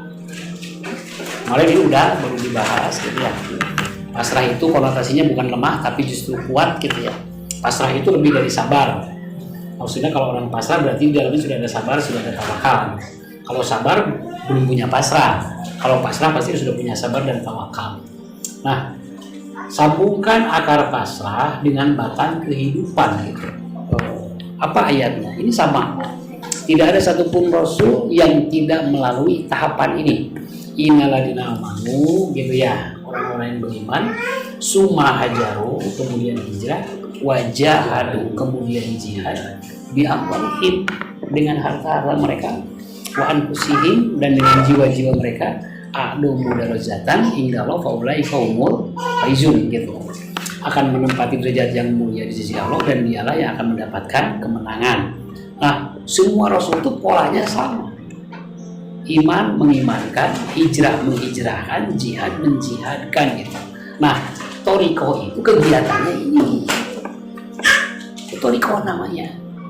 Jadi bukan dari makom karomat ke makom karomat, bukan dari tawasul ke tawasul. Pekerjaan pokok toriko itu adalah iman mengimankan, hijrah menghijrahkan, jihad menjihadkan gitu. Pertama pastikan dirinya dulu mukmin, nanti berikhtiar mengimankan orang lain. Pastikan dirinya sudah berhijrah, nanti menghijrahkan orang lain. Pastikan dirinya berjihad, nanti ngajak jihad kepada orang lain gitu. Itu tidak ada satupun rasul yang tahapannya berbeda, sama semua. Diawali dengan iman, dilanjutkan dengan hijrah, nanti baru ada jihad. Makanya kalau misalnya orang apik melihat gitu ya, seperti di Indonesia banyak ngajak-ngajak jihad tanpa diawali dengan mengimankan terlebih dahulu gitu. Padahal stepnya itu jelas gini maksudnya. Innaladina amanu summa hajaru wa jahadu, iman dulu, kemudian hijrah, baru jihad, itu maksudnya. Berarti kalau simpelnya, kalau dalam komunitas kita, simpelnya ini adalah siar gitu ya. Simpelnya adalah siar gitu maksudnya. Apa siar? Siar itu menceritakan pengalaman bergelut menahan desakan amarah, pengalaman bertempur dengan nafsu lawamah kan gitu ya. Kemudian pengalaman menutup pintu, 3 pintu di rumah tangga, anak, istri, dan kasab dari masuknya setan. Semua pengalaman rohani itu diceritakan, itu namanya siar gitu. Jadi kalau siar hanya menceritakan apa yang dia paham gitu ya, kalau siar hanya menceritakan yang dia tahu, sebetulnya dia cuma transfer data, tidak transfer hawa dan tidak transfer rasa gitu. Tapi ketika menceritakan pengalaman, ada 3 yang ditransfer melalui siar itu. Pertama data, yang kedua hawa, yang ketiga rasa gitu maksudnya. Nah, ini pengalaman siar gitu. Nah, nanti ciri ketemunya akar pasrah dengan batang iman hijrah jihad nanti akan berbuah itu. Apa buahnya? Innamal mu'minuna ikhwatun. Nanti berbuah, ada rasa bersaudara gitu. Ada ikhwan atau akhwat gitu. Rasa itu muncul dengan sendirinya. Kenapa? Karena satu tujuan, karena satu perjalanan, karena satu cita-cita, karena satu dinamika. Akhirnya terbangunlah rasa persaudaraan gitu. Hanya ketemu beberapa kali di pengajian, tapi ketika ketemu lagi di jalan, ada rasa ini saudara saya. Kenapa? Karena satu tujuan, karena satu perjalanan, karena satu dinamika, karena satu perjuangan gitu maksudnya. Tapi kalau yang tidak melalui proses ini mah enggak gitu. Di sini kan diperangkat dulu nahan amarah. Di sini bergelut dengan lawamah kan gitu ya. Kemudian ditegakkan di level diri, dia berikhtiar menegakkan di level rumah tangga sampai di masyarakat. Dari sini aja ceritanya sudah cerita perjuangan di 2 lapis ini gitu. Nanti belum dia masuk ke sini, iman dan mengimankan, hijrah dan menghijrahkan, jihad dan menjihadkan. Ini cerita perjuangan. Nah, lahirlah perasaan bersaudara gitu karena satu perjuangan, satu cita-cita, satu tujuan. Sama-sama ingin bertemu dengan Allah, sama-sama ingin selamat sampai ke negeri akhirat, sama-sama ingin bisa mengucapkan tahlil di sakaratul maut, sama-sama ingin bisa menjawab pertanyaan malaikat munkar nakir. Banyak kesamaan sehingga terciptalah rasa persaudaraan gitu. Nah, makanya kalau ingin lahir rasa bersaudara, stepnya begini gitu, seperti dia punya pengalaman dalam mentawakalkan amarah, dia punya pengalaman dalam mensabarkan lawamah. Nah, itu diceritakan bagaimana serunya bertempur dengan amarah, bagaimana serunya bertempur dengan lawamah, bagaimana beratnya menahan amarah, bagaimana dibutuhkan nyali untuk menghadapi ketakutan dalam lawamah. Nah, itu cerita itu dikemas menjadi siar, akhirnya terciptalah rasa persaudaraan gitu. Jadi kalau yang satu berbicara di dalam, yang satu berbicara di luar, sampai kapanpun tidak akan terjadi rasa persaudaraan. Rasa persaudaraan itu akan ada ketika satu dinamika. Gitu. Apa dinamikanya?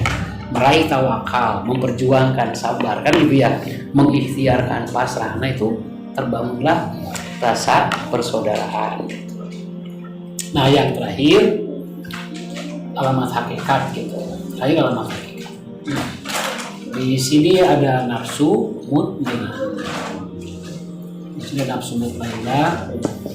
Lulus dengan cara menghadapi materi ujian perkara takdir ya.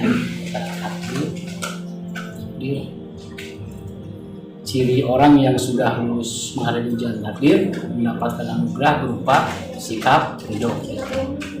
Nah, akar ridho di hati lapis keempat harus terhubung dengan batang di kehidupan lapis keempat.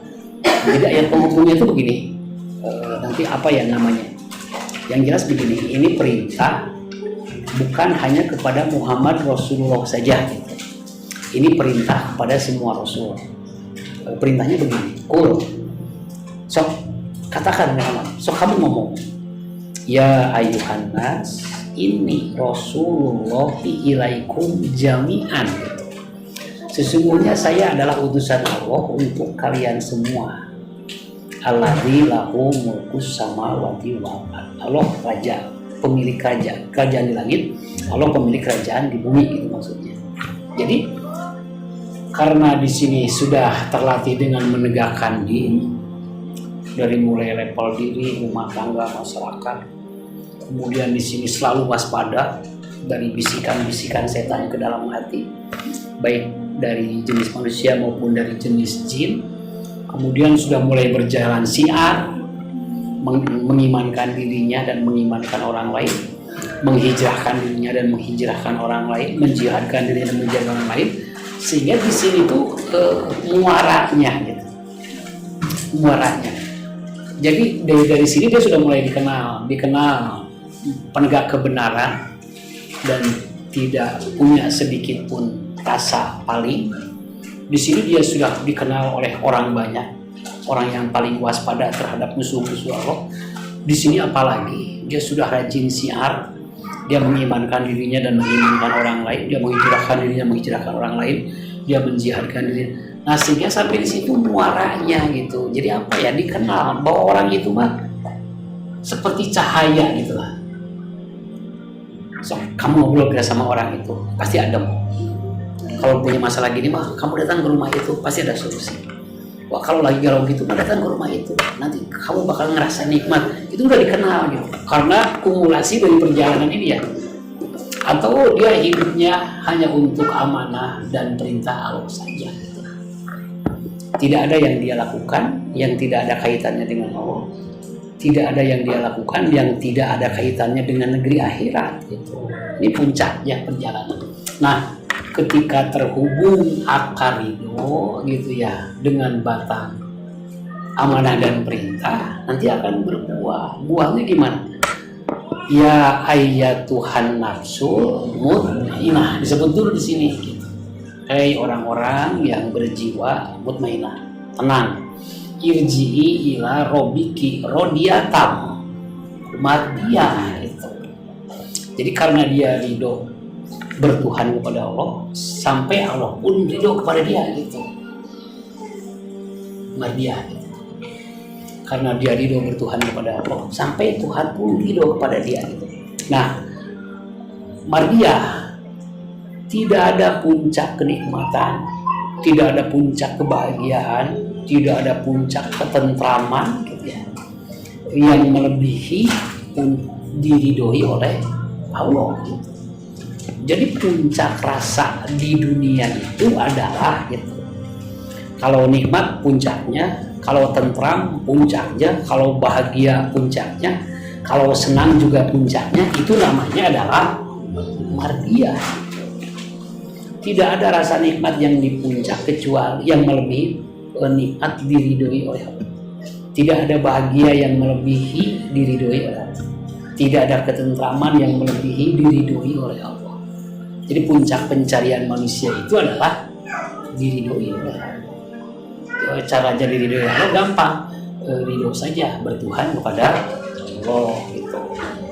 Nah ini panduan syariat, panduan tarekat sampai alamat tujuan hakikat gitu maksudnya.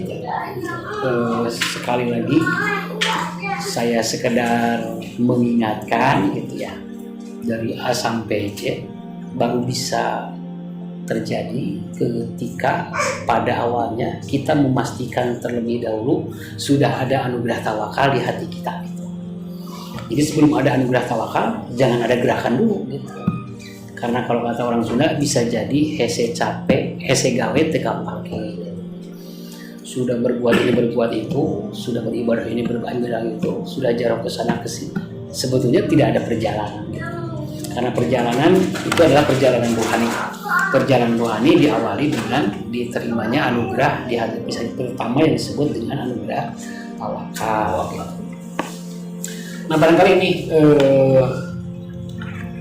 kesimpulan dari 5 pertemuan yang sudah kita lakukan. Mudah-mudahan ini bisa jadi kitab gitu ya, artinya jadi kitab, jadi pedoman kita menjalani skenario hidup yang progresnya sama, yaitu innalillahi wa inna ilaihi raji'un. Asalnya kita dari Allah, bisa kembali kepada Allah, lahir kita suci, pulang dalam keadaan suci. Walaupun kita asalnya dari surga, kita pun keturunannya bisa pulang ke surga. mun panginten sakieulah nu tiasa kapiatur kirang langkungna nyuhunkeun dihapunten. Oke, kamu memperdalam nama tiasa diskusi gitu ya. Sementara kurang tutup pula sasarangan maskeun istighfar sareng pendama. Astagfirullah.